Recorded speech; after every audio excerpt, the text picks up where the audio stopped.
Baik, hari ini kita bersama tiga bankers, ketiga-tiganya mantan jebolan dari Bank NTT.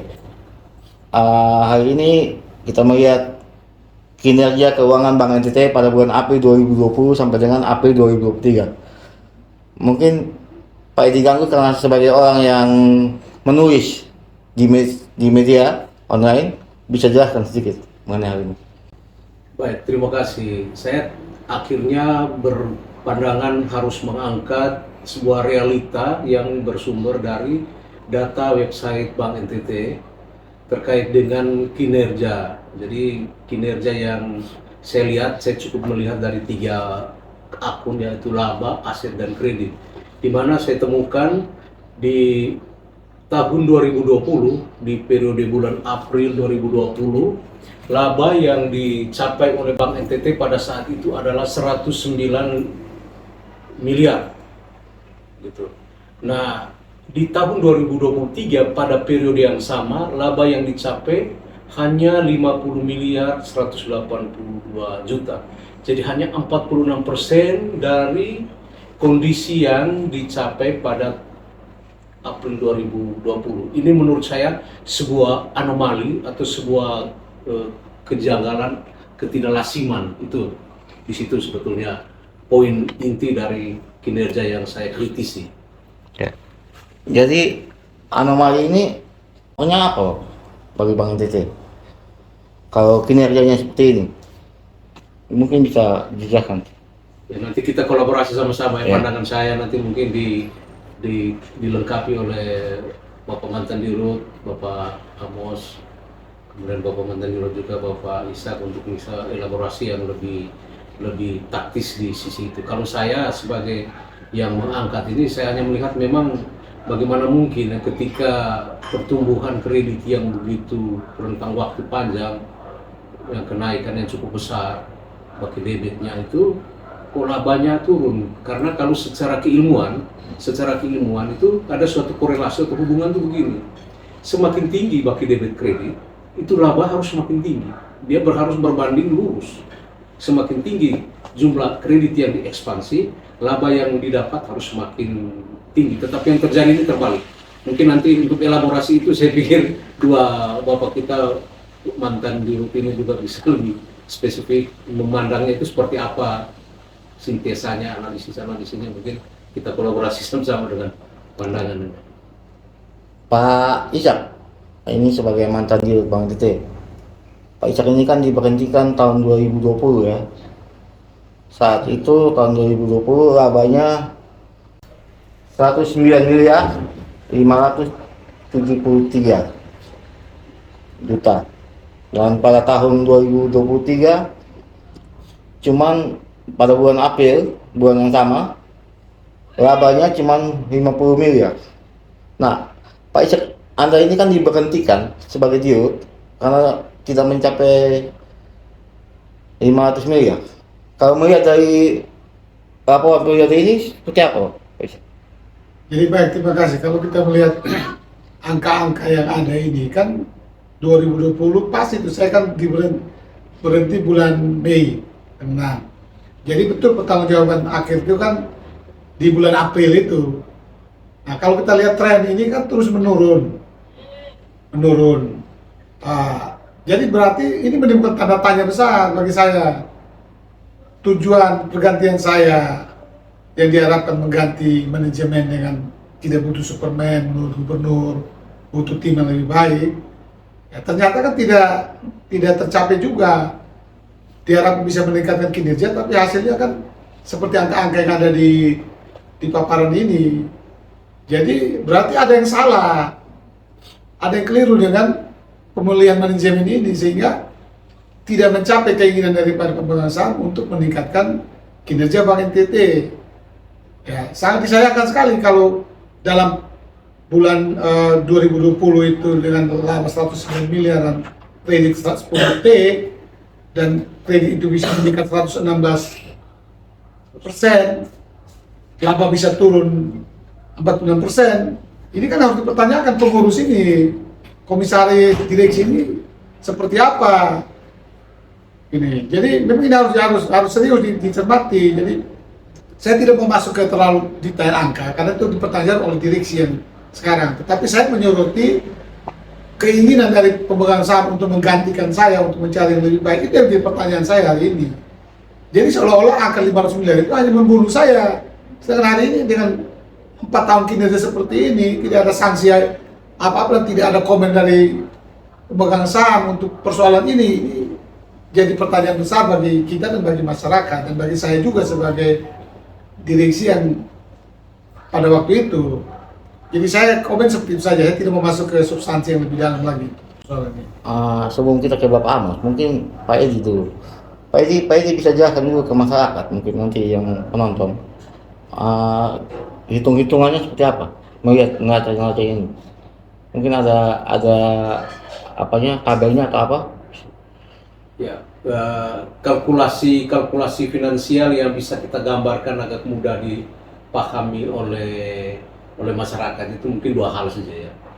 Yang pertama, mengapa ketika baki debit kredit itu meningkat? Baki debit kredit itu artinya jumlah uang bank yang sekarang lagi beredar di masyarakat dalam bentuk kredit makin meningkat. Mengapa kok labanya turun? Jadi saya mungkin dari situ dulu.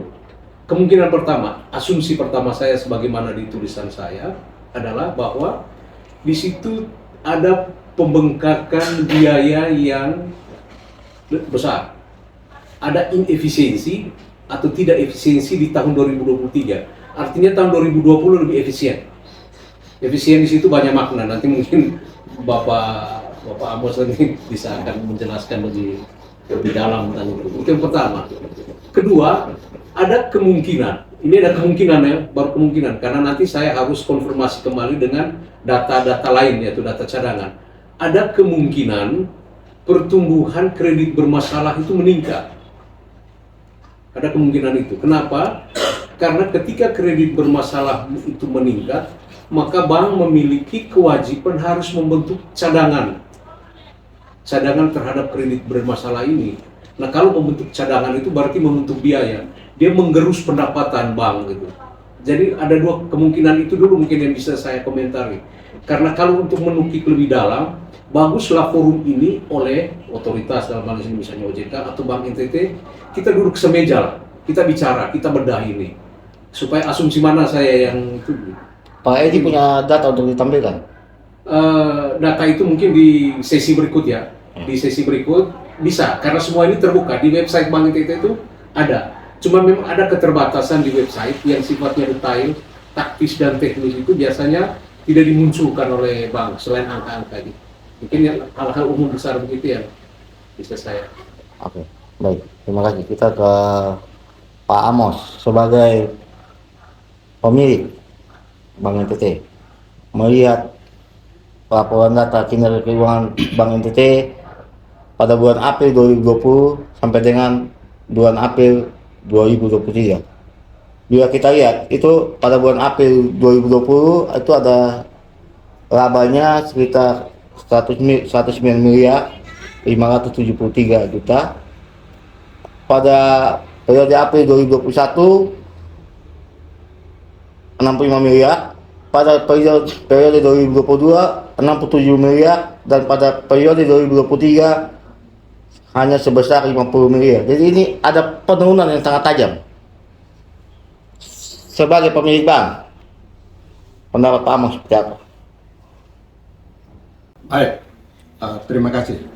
Saya pertama-tama menyampaikan terima kasih untuk teman Pak Edi yang sudah bisa menghimpun data-data ini, data yang real ya, diambil dari website, sehingga kalau kita bicara apapun berdasarkan data yang konkret, bukan kita ngarang-ngarang. Jadi terima kasih Pak Edi bisa menyampaikan. Saya sebagai pemegang saham, tentu saya melihat pertama dulu fungsi daripada bank ini ya, menghimpun dana yang dari orang yang berkelebihan dan menyalurkan dana ini dalam bentuk kredit kepada usaha-usaha yang produktif. Semuanya sudah itu artinya rumusnya begitu. Jadi kalau bank ini dia melakukan kegiatan operasional perbankan. Dalam menghimpun dana dia harus bayar bunga, ya, rate, ada yang tinggi, ada yang rendah. Menyalurkan juga dia harus ke tempat-tempat usaha yang produktif. Jadi ada keseimbangan. Dia terima dana sekian, 4, dia jual 10, untung, ada untungnya 6. Ya. Tetapi dalam penyaluran itu yang tadi saya katakan, pada usaha-usaha yang produktif, jangan usaha asal-asalan, usaha abal-abal, usaha ngarang-ngarang, dengan tenaga-tenaga atau yang punya kemampuan, skill untuk menganalisa ke depan. Ya, yang kalau di bank bilang analis itu punya kemampuan untuk menganalisa itu dan punya hati nurani yang bersih. Kemampuan artinya dalam ilmu dia harus belajar bagaimana mempelajari satu usaha, menjalankan satu usaha, dan menganalisa ke depan. Dia harus bisa menjawab itu supaya usaha ini yang berjalan dan dapat untung, bisa bayar bunga, dan bisa dia terus berkembang. Jadi dalam posisi kita lihat dari angka ini, ya memang angka ini menyatakan bahwa trennya terus menurun. Kalau kita yang pemegang saham inginkan supaya harus naik, ya seperti dari tahun ke tahun, dari tahun 20 ya sampai 2023. Kenapa menurun? Ada banyak hal yang kita bisa menganalisa lebih dalam. Dari sisi mana kita melihat? Sisi pemberian kreditnya itu, manusia-manusia yang menganalisa dan yang memutuskan orang di startup di Bank NTT apa punya kemampuan yang matang dalam penyaluran itu sehingga tidak terjadi bermasalah atau macet. Ini harus dianalisa yang tajam, bukan asal kasih. Analisa itu bukan untuk disetujui. Analisa itu disetujui, bicara dengan nasabah ini harus begini-begini, harus dijalankan seperti ini usahanya, harus ada perkunjungan dari tenaga orang-orang bank ini, usaha, biaya usaha, satu usaha industri atau perdagangan harus terus ada kontrol, bukan kasih terus lepas. Atau orang yang usaha baru dia baru pikir datang ke bank, uang sudah keluar. Ini yang saya melihat bahwa kejadian ini terjadi karena unsur manusia. Manusia kurang paham, hati nuraninya kurang baik, jadi ikut apa keinginan yang dari atas. Keinginan dari atas. Jadi harusnya pemimpinnya harus mendengar dari analis yang dari bawah dan melihat kenyataan. Bagaimana usaha ini masih jenuh, sudah jenuh, atau punya prospek untuk berkembang. Itu tugas analis untuk menganalisa. Sekarang ini kan asal jadi saja. Coba kita lihat ini kejadian ini karena apa? Tadi saya sudah katakan bahwa ini unsur manusia yang tidak beres. Baik, kita lihat ke monitor. Di monitor saat ini ada grafik pertumbuhan laba April sampai dengan dari tanggal 2000 ini tahun 2020 ya. 2020 sampai dengan 2023 ini labanya terus menurun. Melihat fenomena ini, nah ini siapa saja boleh jawab. Melihat dari fenomena ini, sedangkan kalau kita lihat tadi saya sempat membuka sebuah tabel itu di kredit Bank NTT itu setiap tahun terus meningkat, tapi labanya menurun. Ini ada apa? Baik, Pak. Ya. Jadi kredit meningkat, Ya. pendapatan pun harus meningkat. Ya. Tadi saya katakan, kredit meningkat, tapi di prosesnya tidak beraturan, orangnya tidak bertanggung jawab, sehingga diproses macet. Nah, macet berarti harus dibentuk cadangan pemberian kredit seperti Pak Edi katakan tadi. Makin meningkat harusnya pendapatan juga meningkat. Ini kredit makin tinggi, pendapatan di mana? Masuk apa enggak? Tidak ada pendapatan, kasih keluar terus hilang aja begitu. Ini kan tidak benar terjadi. Ini yang perlu diketahui oleh para pemilik semua, bukan saya. Saya bicara supaya semua pemilik ini bisa memahami ini. Store modal, diminta store modal, ada ketentuan store modal sampai 3 triliun. Tapi dividen terus menurun. Nah, itu harus pengurus harus bertanggung jawab untuk menjelaskan di mana penyakitnya itu. Penyakitnya tadi kan kita sudah sama tahu, macet berarti tidak bayar bunga, tapi kita sudah adakan pencadangan, pembentukan cadangan untuk menangani hal-hal itu. Jangan main hapus buku ya berarti pendapatan yang masuk pakai untuk hapus buku. Nah, ini pengelolaan yang tidak benar. Jadi kalau kelola bank dengan benar harus transparan, ya, orang yang profesional, mengerti, memahami nasabah, mengerti perkembangan ekonomi, nanti akan bagaimana harus bisa menganalisa. Kalau orang biasa ya bilang bisa ramal-ramal ini akan jadi apa. Nah, itu harus punya jiwa, dan semua orang di bank harus punya jiwa bisnis. Bukan asal-asal kasih SK angkat jadi pejabat terus bikin tidak pakai aturan. Semua kita profesional ikut aturan. Jadi ini terjadi banyak hal yang kita lihat. Harusnya kalau begini, kalau dalam 1 tahun mungkin bulan-bulan tertentu ada penurunan karena mungkin pengaruh yang lalu itu kita lihat ada COVID ya. Jangan pakai alasan COVID. Coba kita lihat ya, pemegang saham semua masyarakat. Bank NTT ini punya nasabah-nasabah yang bagus yang mana? Ada atau tidak? Kalau dibilang nasabah inti, mana yang inti? Punya usaha mana yang sudah berkembang sampai ini? Kita bisa lihat sendiri. Nah, itu penyebab dari kita makin menurun. Coba kalau kita punya nasabah yang baik, usaha yang baik, terus kita bina, jadi dari kecil, kalau kita bilang mikro, menengah, sampai jadi besar. Kita lihat sendiri. Siapa nasabah-nasabahnya besar? Yang besar-besar semua itu masuk terus macet. Usahanya tidak betul, kenal orangnya. Jadi ini saya kasih apa buat kita semua.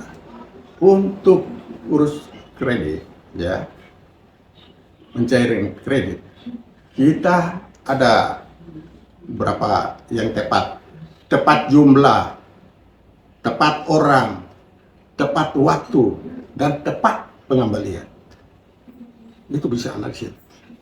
Kalau itu semua jalan, tidak akan jadi begini. Nah, sekarang dibiarkan bertahun-tahun, angka-angka ini terus menurun. Di mana tanggung jawab dari pengawas di bank?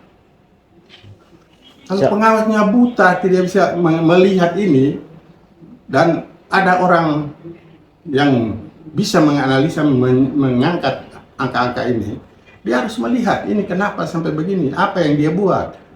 Bukan duduk terima gaji, menganalisa seperti ini.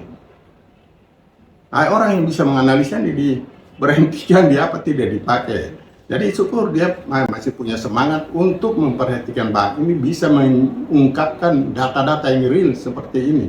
Nah, ini kita buka semua, buka hati, buka pikiran untuk melihat ini bagaimana kita memperbaiki kondisi ini, ya. Terus menurun ini berapa? 3 tahun, 4 tahun. Bukan bicara masalah diberhentikan atau apa. Saya terlepas dari itu. Salah urus dan tidak tepat orang-orang yang menangani. Oke. Intinya itu. Kita kembali pada Pak Edi sebagai penulis. bisa dijelaskan lebih detail mengenai hal ini dari tulisan Bapak? Ya, baik. Memang sangat menarik kalau kita mengupasnya ini secara detail. Sebuah analisis itu bisa akan detail jika memang unsur-unsur analis saya sebagai pengamat, kemudian para pelaku dalam hari ini pengurus manajemen Bank NTT, kemudian unsur yang ketiga pengawas itu kita duduk bersama. Kita duduk bersama untuk mengupas, mensintesa angka-angka ini. Itu sudah pasti kalau misalnya kita bertiga di forum ini untuk mencapai detail pasti tidak mungkin. Karena ada beberapa keterbatasan yang tidak bisa masuk oleh seorang penulis, seorang analis. Misalnya yang kami tidak bisa masuk itu apa strategi bisnis, bagaimana detail angka-angka kredit konsumsi, investasi, modal kerja di situ. Itu kan tidak muncul di sini. Kemudian berapa kolektibilitasnya itu tidak nampak di sini. Memang di website itu tidak ada. Nah, itu hanya bisa terjadi jika para pengurus kemudian pengawas. Itu yang pertama, kita duduk satu meja. Yang kedua, buat saya yang terpenting begini, bahwa angka-angka ini sudah menceritakan, memotret keadaan kita. Maka hal yang perlu kita ambil pertama adalah bagaimana pencegahan dini. Karena ini saya anggap peringatan dini, early detection yang bisa kita lakukan oleh kami terhadap angka yang ada di website. Ini peringatan ini bahwa ada kondisi tidak ideal. Dari yang biasanya pada bulan-bulan pertengahan tahun begini, laba kita itu sudah di atas ratusan miliar. Ini 3 tahun terakhir loh, 2021, 2022, 2023, di bawah 100. Bahkan sangat miris, ini hanya 50 gitu. Itu, menurut saya satu itu, peringatan dini. Nah, peringatan dini harus ada follow up-nya. Apa? Follow up-nya itu adalah strategi-strategi. Kalau istilah bankingnya itu dia namakan action plan, rencana tindak lanjut. Apa rencana tindak lanjutnya? Di bagian mana yang harus diperbaiki ini? Kan gitu. Diskusinya harus sampai segitu. Bagian mana yang harus diperbaiki? Apakah orangnya? Apakah sistemnya? Apakah mekanisme pemberian kredit yang seperti dijelaskan oleh Bapak Amos? Ada di analisnya kah? Ada di pengurusnya kah? Di situ tidak bertendensi untuk menyerang pribadi orang siapa-siapa. Tidak, jauh sama sekali. Karena yang menjadi atensi kita itu adalah ini loh, Desember 2023 bakal selesai. Kita harus penuhi 3 triliun. Apakah mungkin investor tertarik dengan kondisi seperti ini? Itu sebetulnya motivasi yang ada di kita. Pesan moral yang bisa saya kira mau disampaikan dengan angka-angka ini kurang lebih seperti itu. Oke, baik Pak. Pak Ishak, melihat dari pemaparan ini, harapan sendiri atau masukan mungkin usul saran dari Pak Ishak terkait dengan kinerja keuangan. Mungkin berkaitan juga dengan pemberhentian Pak Ishak. Jadi begini, kalau saya lihat secara besar, ini ada risiko di sini, menjadi risiko tidak jalan. Jadi ada 2 risiko besar yang saya lihat ini yang membuat laba ini turun. Pertama, risiko kredit. Ya, risiko kredit ini kelihatannya ini Bank NTT kalau saya lihat ini menyalurkan kredit yang berisiko tinggi, sehingga menimbulkan banyak kemacetan. Diduganya ke sana karena lihat portfolionya naik, tetapi pendapatan bunganya turun dan akhirnya labanya turun. Jadi banyak kredit berisiko di sini. Kemudian risiko operasional di sini, gitu. Risiko suku bunga juga. Kelihatannya kalau saya lihat di sini konsumsi itu kan kalau kredit yang berisiko harusnya bunganya kan harus tinggi.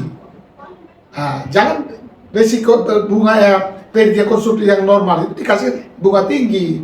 Akibat ini contoh misalnya ada kredit yang 0% misalnya. Nah, bagaimana itu berisiko tinggi, bagaimana dikasih 0% misalnya. Itu yang harus dikritisi. Sehingga kalau saya lihat gambaran-gambaran ini memang terpapar risiko kalau bagi saya. Risiko kredit, risiko personal, risiko suku bunga, ini sudah kena. Ini yang perlu cari jalan keluarnya. Contoh kredit, ya bangun kredit ekosistem pembiayaan, jangan parsial. Gitu. Ini harus perlu manajemen harus memperhatikan itu dengan jeli. Kalau ini tidak dilakukan, nah ini akan terus merosot. Dulu kami sudah melakukan upaya-upaya ke sana untuk memperbaiki kinerja kredit, kualitas kredit dengan ekosistem pembiayaan, gitu, penjaminan, masuk ke sektor-sektor yang seperti Pak Bapak Amos sampaikan tadi ke sektor yang produktif yang covering jaminannya aman, misalnya jaminan pemerintah, itu bisa dilakukan, itu strategi bisa kita lakukan. Tapi kalau saya lihat angka-angka ini menunjukkan bahwa tadi intinya ada risiko kredit, risiko suku bunga, dan juga ini risiko operasional yang bagi saya lihat ini agak cukup tinggi di sini. Baik, terima kasih Ustaz. Mungkin penutupnya dari Pak Amos Putih sebagai salah satu pemegang saham Bank NTT. Jadi baik, Pak. Jadi dari apa yang disampaikan Pak Ishak, Pak Edi, jadi saya mungkin singkat aja saya perlu sampaikan bahwa tadi Pak Ishak bilang banyak risiko semua. Jadi kalau mulai start awal sudah baik, maka akhirnya juga akan baik. Jadi kita kasih kredit tepat kepada orangnya, tepat jumlahnya, tepat waktunya, pengembalian juga nanti pasti akan tepat. Jadi ikut sistem dan aturan yang sudah ada, jangan ikut kemauan kehendak sendiri. Sistem sudah ada. Jadi saya lihat kalau sekarang kalau kita kerja dengan profesional dalam penyaluran kredit ya, jumlah berapapun, kalau usaha benar-benar butuh seperti itu, baik investasi maupun modal kerja dihitung yang baik, terus kewajiban dia, dan dia usaha itu kita analisa bahwa dia harus berkembang, bukan kasih terus mati. Yang terjadi sekarang kasih tidak peduli dia mati atau hidup, yang penting keluar ini kredit, kreditnya mati. Jadi kalau ikut aturan, ya pertama kita kasih keluar kalau tepat semua sudah. Kredit ini dijamin, ada jamin lembaga penjaminan, ada jam krida, jam krindo, ada macam-macam lah. Bukan asuransi, ya, lembaga yang menjamin usaha orang itu. Kalau asuransi tentang jiwa orang itu, silakan. Tapi pemerintah sudah membuat lembaga penjaminan yang kalau kita kasih kredit apapun itu dijamin. Khusus konsumtif, usaha-usaha yang besar itu dijamin, jamin usahanya. Kita tidak kalau bermasalah dia 75% dia sudah mengcover. Tapi yang terjadi di tempat kita ini, bank kita ini, potong administrasi biaya untuk penjaminan, administrasi surat-surat itu tidak jelas, tidak lengkap, tidak disempurnakan. Karena siapa? Manusia juga. Artinya diselesaikan, kredit keluar, semua harus dilaksanakan secara sempurna, jalan, ada dijamin. Jadi kalau bilang mau macet, mau apa, sudah bisa di-cover, klaim asuransi. Ini kenapa tidak bisa klaim asuransi? Karena uang dipotong, kelengkapan administrasi tidak jalan, simpan. Nanti bingung, uang ini uang siapa di situ? Nasabahnya siapa? Nasabah macet, seperti yang gampang itu nasabah konsumsi, pinjaman konsumsi. Macet mau klaim asuransi penjamin tidak mau bayar karena tidak pernah dia kasih keluar polis untuk penjaminan. Nah, ini kelemahan-kelemahan dari manusia. Jadi yang bikin rusak ini kan manusia. Itu yang ikut berpengaruh di sini. Jadi kalau sudah semua ikut aturan, ikut sistem, pasti semua untung. Nah, jadi dalam penyusunan RBB tentang penyaluran kredit ke sektor-sektor apa, itu harus itu semua dari cabang semua datang rapat. Dia mau kembangkan, ada mau mensalurkan kredit ke mana? Ya, kalau bilang kredit yang bukan kita anggap tidak benar, tidak baik. Bagus kalau yang misalnya tanam jagung, panen sapi, ada yang kredit merdeka, ya boleh-boleh saja. Nah itu di asuransi ya, asuransi. Tapi administrasi jalan. Kenyataan sekarang ini mulai yang tanam jagung merdeka bukan panen sapi, itu panen kol, air kol. Kolektibilitas. Nah ini kan karena diinstruksi dari atas. Tapi kalau kita salurkan yang benar, tempat yang benar, usaha yang benar. Yang tempat bisa usaha tanam jagung silakan, jangan di atas ujung bukit itu mau tanam jagung, itu jelas tidak, itu yang sederhana, yang kecil saja. Jadi saya menghimbau supaya mari bekerja yang profesional, dididik itu karyawan bisa mengerti, jangan paksakan kehendak dari atas untuk bawa ke sana.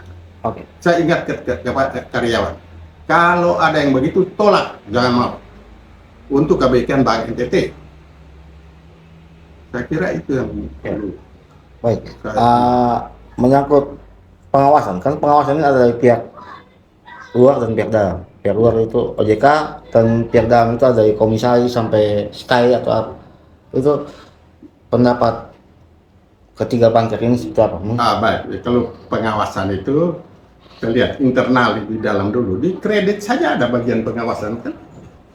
Pengawasan kredit di divisi kredit. Ada petugas itu pengawasan, ada STK, satuan khusus kredit, itu ya untuk yang sudah bermasalah. Kemudian ke atas lagi ada Sky, ya, pengawas intern di dalam bank. Di atas lagi dari itu ada komisaris. Komisaris yang paling berperan di sini kalau orangnya mengerti, memahami. Tapi kalau orangnya buta, ya jadi begini, tidak memahami.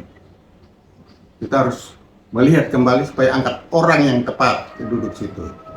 Orang yang tidak tahu, usahanya sendiri macet, kalau diangkat jadi komisaris utama. Nah, itu yang saya sampaikan. Pengawas untuk seluruh bank ini, kegiatan operasional bank internal ada di komisaris independen ada situ. Ada lagi satu orang asal dari Bank Indonesia, apa kerjanya? Suruh dia lihat angka itu. Apa dia awasi? Jangan, ini sudah berapa tahun berturut. Dalam 1 bulan saja dia harus awasi ini. Dalam 1 tahun, ini bertahun-tahun terus tidak melihat. Ya syukur Pak Edi bisa menampilkan angka-angka ini bagi kita semua. Dan saya baru tahu ini, saya buka di website, jadi cari satu-satu ini butuh waktu. Jadi ini sudah dapat dan angka yang real seperti ini, mari kita lihat fungsi dari pengawas sampai di mana.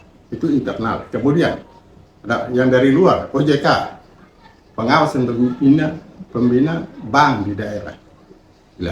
Apa yang dia buat, apa yang dikerja, tutup mata. Sudah lihat, harusnya dia lihat tiap tahun kan periksa apa yang terjadi. Kalau pergi periksa kan matanya tertutup ya tidak bisa, atau disembunyikan itu angka-angka yang tidak benar, mana orang bisa lihat. Tapi dia punya keahlian yang harusnya dia lihat tren seperti ini, penyebabnya apa sampai menurun terus kok diam aja. Ada temuan dari OJK, dari BPK, penyelewengan yang terjadi, diam saja. Apa dia kerja? Jadi kalau kenyataan seperti ini, bagaimana kita bisa jadi baik? Yang tidak baik tidak diperbaiki, itu tugasnya pengawas pembina perbankan itu OJK. Kita bisa lihat sendiri apa yang terjadi di dunia perbankan, apa tugas OJK yang sudah dilaksanakan. Harusnya kalau 1 tahun ini kan teguran, tahun berikut tidak jadi lagi, itu terus. Tahun kedua, tahun ketiga, lihat turun, tahun keempat turun terus. Apa kerja OJK? Itu dia harus tanggung jawab untuk menyehatkan bank. Tapi kalau yang di dalam itu tidak sehat, bagaimana menyehatkan? Jadi kembali ke orangnya. Sehatkan itu orang, baru bank jadi sehat. Kita ingin supaya Bank NTT dengan moto bank yang sehat, kuat, dan terpercaya. Orangnya sehat atau tidak? Kita mau kuat, modal kuat atau tidak? Modal sekarang repot. Bisa dipercaya atau tidak? Di mana-mana orang ribut ini, uang dibobol, di apa? Diperbaiki sistem supaya jangan ada. supaya jadi bank yang sehat, kuat, terpercaya. Orangnya sehat, orangnya kuat, bisa dipercaya. Bukan larang orang bilang jangan berbuat jahat, dia sendiri berbuat jahat. Ini kan tidak benar. Ada yang rusak apa? Institusi ini rusak. Ini kan merosot terus ini angka-angka. Cara untuk bagaimana mengatasi ini, mari. Seperti yang diajak Pak Isa, Pak Edi, mari kita duduk sama-sama. Jangan melihat bahwa mereka membuat bank, kemudian mereka musuh. Tidak, mereka adalah kawan, saudara kita. Sama-sama keluarga besar Bank NTT ingin supaya bank ini jadi baik, jadi sehat. Jangan menganggap kita musuh. Saya juga kalau bicara begini pasti dimusuhi, ya. Tapi mereka tidak sadar bahwa saya ini pemilik bank. Saya harus bicara kalau ada kebobrokan yang terjadi dalam bank itu. Jadi pengawas harus kuat. Semua yang di bank itu mengurus bank harus punya hati nurani dan bertanggung jawab, profesional tentang apa yang dia kerjakan. Jadi untuk ke depan itu cari orang yang profesional, jangan angkat-angkat orang yang tidak benar. Kira itu saja yang saya tambahkan untuk kita semua, untuk kepentingan dan kebaikan Bank NTT dan masyarakat NTT. Ya, itu saja. Terima kasih untuk semua. Terakhir untuk karyawan. Karyawan harus bekerja profesional dan jangan takut untuk melawan yang tidak benar. Siapapun yang perintah yang tidak benar, lawan saja. Tapi asal yang dilawan itu ya sesuai dengan benar-benar tidak benar. Kalau yang benar ya wajib ikut.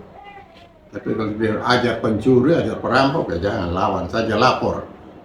Jangan takut mau dipecat, jangan takut mau dikasih pindah ke sana sini. Kalian itu yang bekerja dan menentukan bank ini bisa jadi baik kembali atau tidak. Jadi untuk pimpinan-pimpinan, perlakukan karyawan itu sebagai aset dari perusahaan. Jangan menindas, jangan menghukum sembarang itu karyawan. Itu adalah aset. Kalau kurang baik, kurang mampu, dididik supaya jadi baik. Dengan demikian maka bank ini akan jadi baik. Kira cukup. Mungkin ada tambahan dari Pak Ishak melihat ini sebelum kita akhiri.